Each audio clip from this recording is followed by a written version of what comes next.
This.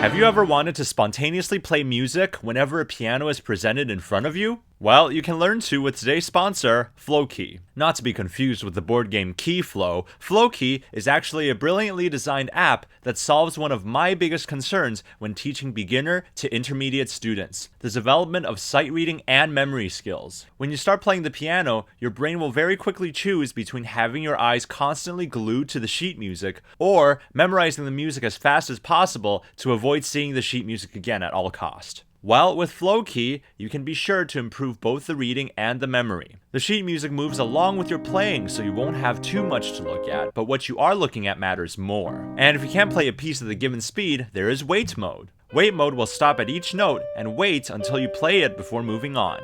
Perfect for any type of practice. So, want to learn some Christmas music to liven up that upcoming party? Click on the link in the description to get a free week of Flowkey Premium. This is Super Junior Burn the Floor. Super Junior? They were my first K-pop. Really? Sorry. Oh my god. That was my jam though. Sorry.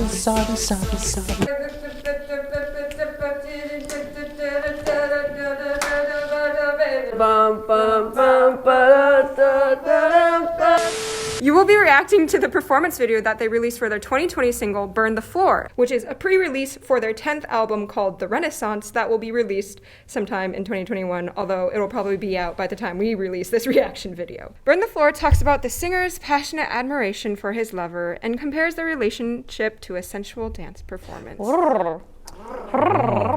When was this released? Like a few months ago. That's so cool. Stop. Respond to my harrs.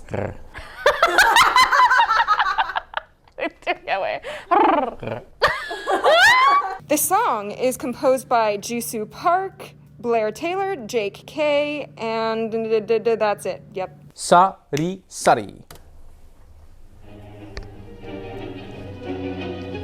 Ooh. Oh, spoopy. Strings. Hello. It's like a waltz. It's not like a waltz, it is a waltz. Shut up, it's a triple. That was cool. A slow down.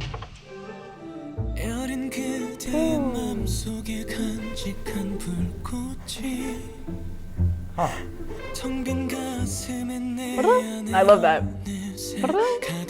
Oh, these strings are really pretty. This. The vocals sound so crispy.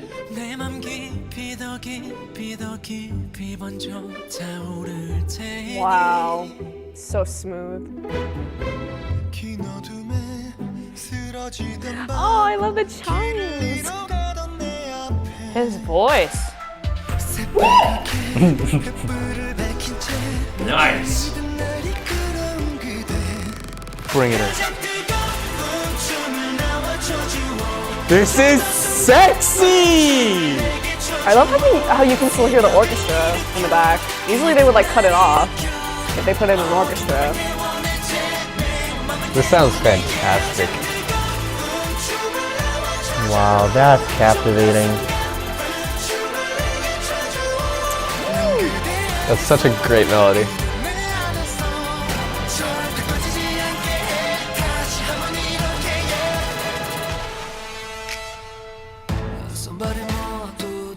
I love that piano beat. That was like a grand piano on top of the strings now. I love that. Oh. Oh. Dun, dun, dun. Oh.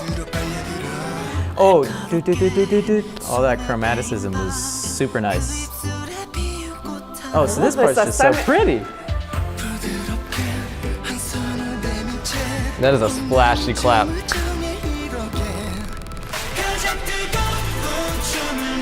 Would they go from a ton of size C major to an E major? Oh yeah.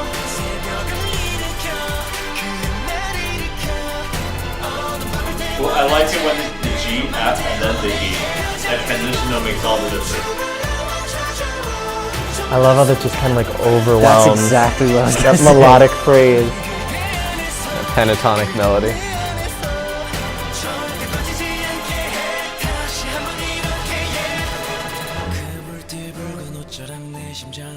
The orchestration is incredible. Now there's like this beautiful harp making this bridge even more. Oh, and these horns in the back too.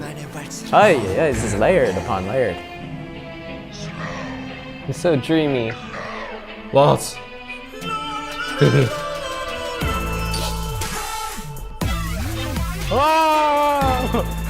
What? Okay, now it's dubstep. Is that a French horn? French horn riffs? That's They are! so epic. And they're rapping these triplets?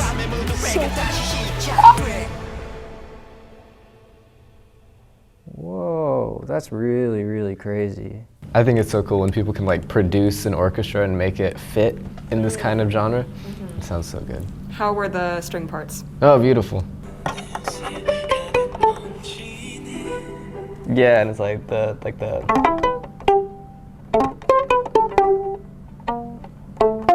F, right? Very Carmen. Oh, okay.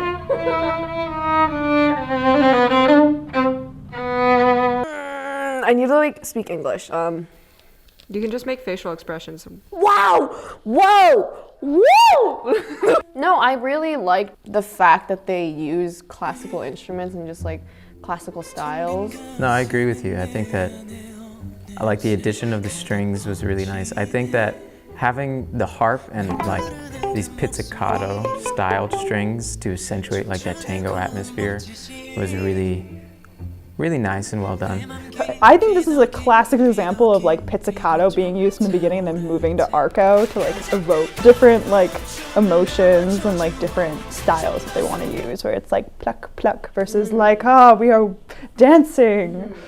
And I didn't have lyrics for this song, but like you're talking about like a sensual dance for your lover, like. Yeah, it's very much like a bowing kind of like, oh, we're really feeling it now. Yeah, instead of like the pluck pluck, like kind of hesitant, like, ooh, I like you. And then they added the brass and specifically the horn riffs at the end. That's a common thing that Mahler tends to do as well The to like elephant toots. signify like the big ending. I love all the elements that they bring back into things. So like the waltz we had in the beginning comes back towards the end, even though we then jump into something totally different. Yeah, which is really cool.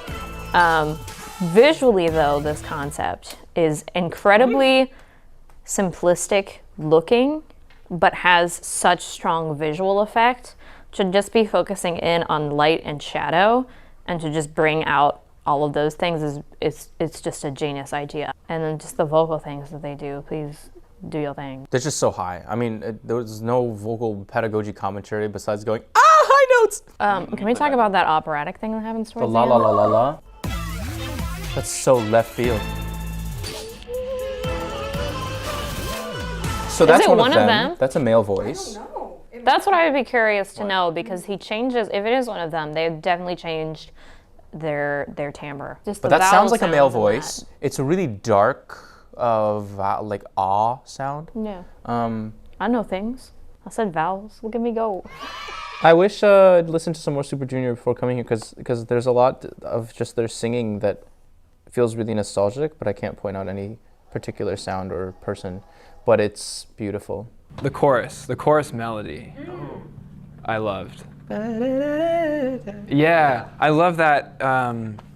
It's just like that minor pentatonic thing, and it starts on the minor chord, and then it goes to like flat 6 major 7, but it does the same melody over it. So it's like, I don't know. I love when it does that. It's like the melody stated one time on a chord, and then the chord changes, and then the melody's the same, but it has like a new character because it's a new chord. And then the way the chorus develops, you're already in it, but then I'm not articulating it well, but they kind of flip the phrasing so that it's even more overwhelming. Right, so it's like lower melody and then it goes And then higher.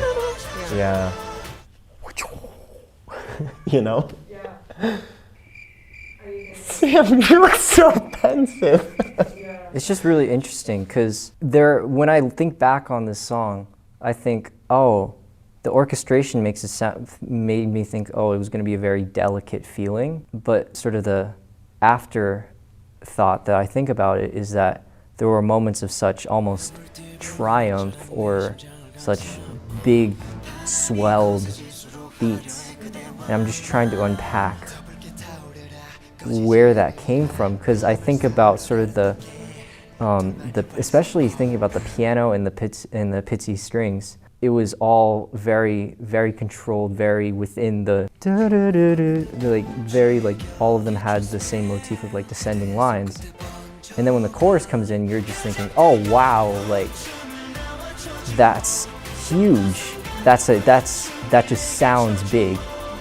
So I'm just trying to process that. That's just really, really cool. I just felt like a wave of music just rushed over me. I wonder too then if it is also the combination of like, for us hearing it, the classical technique with digital going back and forth. I think it's passed so much in the song. I think that might be true, especially because like hearing the first verse and stuff like that, I had an expectation for what was going to come, and then for it to just drop us in this big chorus, just how it sort of like flirted with that ascending line just makes it seem like it's just swelling until all of a sudden it goes to this quiet hush of the piano and the pitsy. What I have to say about like the orchestration of things, it was very clean, and I thought that was really nice. I think that something that was important when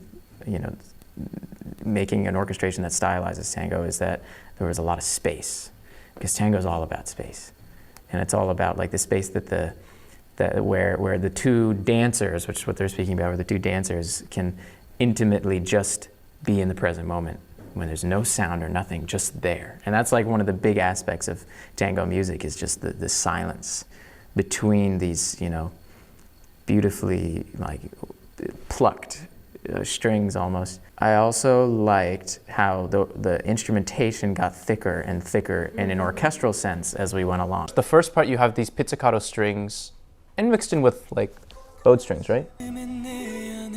No, it's pretty much all pits. So there was like synth and like ambient sound that was kind of following the chord structure with the strings in the beginning.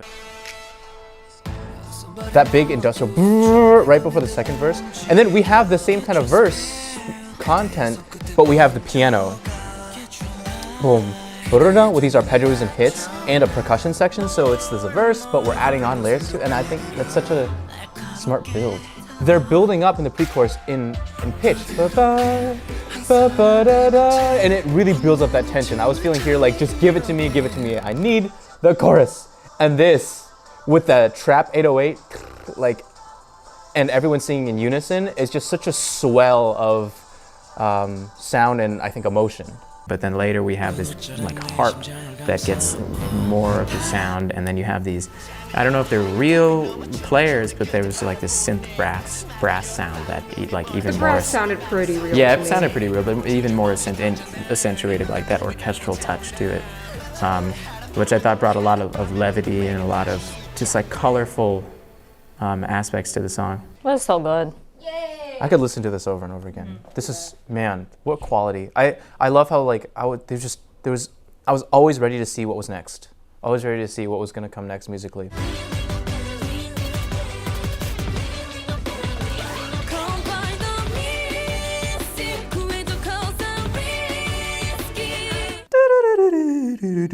Jason Collier. You just sounded like Jason Collier. Jason Collier? Is that his name? I don't even fucking... Jacob Collier. Jacob! You just made us... No, sorry.